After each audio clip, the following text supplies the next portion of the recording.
नमस्कार, आओ मिलकर सीखे चैनल पर आपका हार्दिक स्वागत है।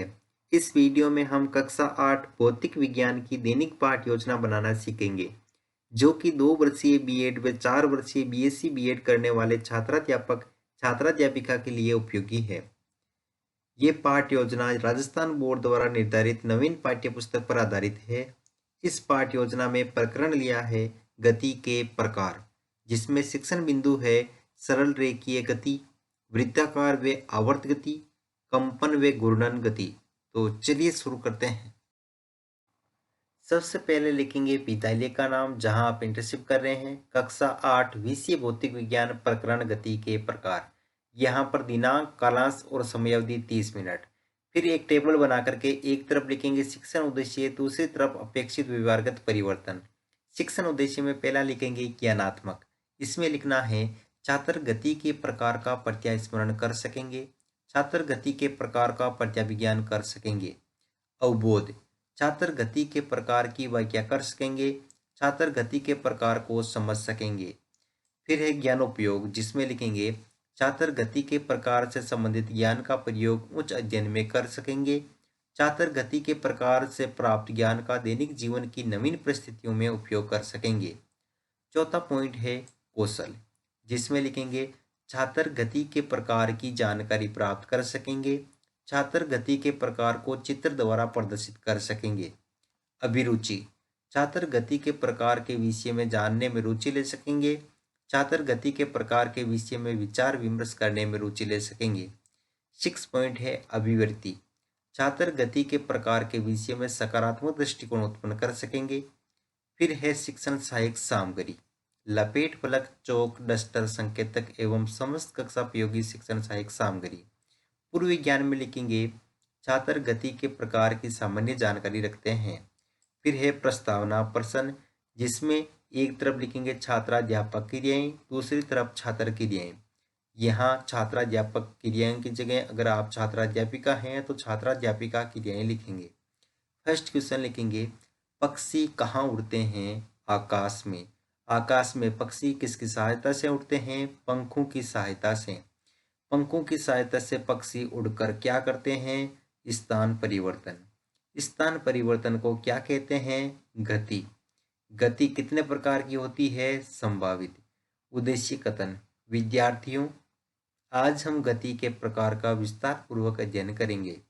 फिर है प्रस्तुतिकरण, जिसमें एक टेबल बना करके एक तरफ लिखेंगे शिक्षण बिंदु, फिर छात्राध्यापक क्रियाएं। अगर आप छात्राध्यापिका हैं तो यहाँ छात्राध्यापक की जगह छात्राध्यापिका लिखेंगे।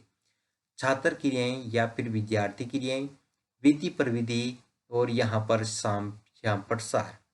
शिक्षण बिंदु में पहला लेंगे सरल रेखीय गति, जिसमें विकासात्मक प्रश्न में फर्स्ट क्वेश्चन लिखेंगे लंबी दूरी तक का सफर किसकी सहायता से किया जाता है? रेलगाड़ी द्वारा। सेकंड क्वेश्चन, रेलगाड़ी कहाँ चलती है? पटरी पर। पटरी पर रेलगाड़ी कौन सी गति प्रदर्शित करती है? तो संभावित।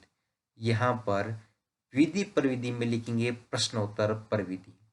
फिर है छात्राध्यापक कथन, अगर आप यहाँ पर छात्राध्यापिका हैं तो आप यहाँ पर छात्राध्यापिका कथन लिखेंगे। इसमें लिखना है वह गति जो एक सीधी रेखा में होती है सरल रेखीय गति होती है, जैसे रेलगाड़ी का चलना, फिसल पट्टी पर फिसलना। या विद्यार्थी क्रिया में लिखेंगे विद्यार्थी ध्यानपूर्वक सुनेंगे। फिर यहाँ पर विधि पर विधि में व्याख्यान विधि। श्याम प्रसार में लिखेंगे सरल रेखा में होने वाली गति को सरल रेखीय गति कहते हैं। बोध प्रश्न में फर्स्ट क्वेश्चन, सरल रेखीय गति किस रेखा में होती है? सरल रेखा में। सरल रेखीय गति का उदाहरण दीजिए। सीधी पटरी पर रेलगाड़ी की गति, विधि प्रविधि में प्रश्नोत्तर प्रविधि। फिर सेकंड शिक्षण बिंदु लेंगे वृत्ताकार व आवर्त गति, जिसमें विकासात्मक प्रश्न में फर्स्ट क्वेश्चन लेंगे समय का पता लगाने हेतु किस यंत्र का उपयोग किया जाता है? घड़ी का। घड़ी किसके द्वारा समय बताती है? सुइयों द्वारा। घड़ी की सुइयां किस प्रकार की गति प्रदर्शित करती है? संभावित। यहाँ पर विधि प्रविधि में प्रश्नोत्तर प्रविधि। फिर है छात्राध्यापक कथन, जिसमें लिखेंगे पत्थर को धागे से बांधकर तेज घुमाने पर वह एक वृत्ताकार पथ में गति करता है। घड़ी का पेंडुलम तथा झूला गति करते हुए निश्चित समय बाद पथ को दोहराता है। इस प्रकार की गति आवर्त गति कहलाती है।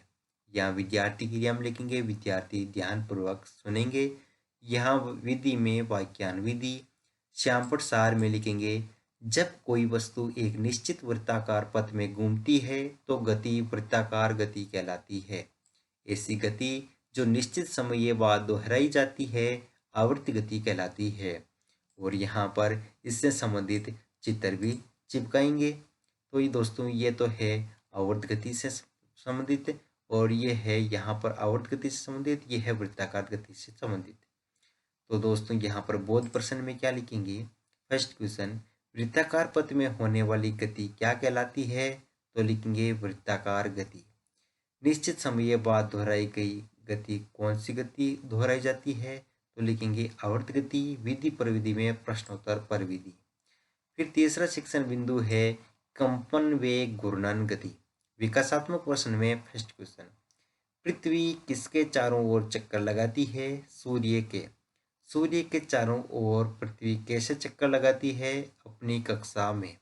यहाँ पर तीसरा क्वेश्चन, पृथ्वी की अपनी कक्षा में गति कौन सी गति कहलाती है? संभावित। यहाँ विधि प्रविधि में प्रश्नोत्तर पर विधि। फिर है छात्राध्यापक कथन, जिसमें लिखेंगे वह गति जिसमें वस्तु कंपन करती है कंपन गति कहते हैं। कंपन करती हुई वस्तु के कण निश्चित समय बाद अपने पथ को दोहराते हैं। कंपन गति आवर्त गति का उदाहरण है। साइकिल का पहिया अपनी अक्ष पर घूमता है, इस गति को घूर्णन गति कहते हैं। यहाँ पर विद्यार्थी के लिए हम लिखेंगे, विद्यार्थी ध्यानपूर्वक सुनेंगे तथा मुख्य बिंदुओं को अपनी अभ्यास पुस्तिका में लिखेंगे। और यहाँ पर विधि में वाक्यान विधि श्यामपट सार में लिखेंगे, वह गति जिसमें वस्तु कंपन करती है उसे कंपन गति कहते हैं। और यहाँ पर ये घूर्णन करती हुई वस्तु का चित्र भी चिपका सकते हैं। बोध प्रश्न में लिखेंगे, साइकिल के पहिए की गति किस प्रकार की गति है? घूर्णन गति। कौन सी गति में वस्तु कंपन करती है? कंपन गति। यहाँ पर विधि पर विधि में प्रश्नोत्तर पर विधि। और यहाँ श्यामपट सार में लिखेंगे, किसी निश्चित अक्ष के चारों ओर होने वाली गति को घूर्णन गति कहते हैं। फिर यहाँ पर मूल्यांकन प्रश्न में लिखेंगे, रेलगाड़ी का चलना किस प्रकार की गति है? वृत्ताकार, रेखीय, आवर्त या सभी। और घड़ी की सुइयां किस प्रकार की गति करती है? वृत्ताकार या रेखीय। पृथ्वी सूर्य के चारों ओर चक्कर लगाती है, सत्य या असत्य। कंपन गति का एक उदाहरण लिखिए। सरल रेखीय गति किसे कहते हैं? गृह कार्य में लिखेंगे, विभिन्न प्रकार की गतियों को समझाइए। अंत में पर्यवेक्षक टिप्पणी।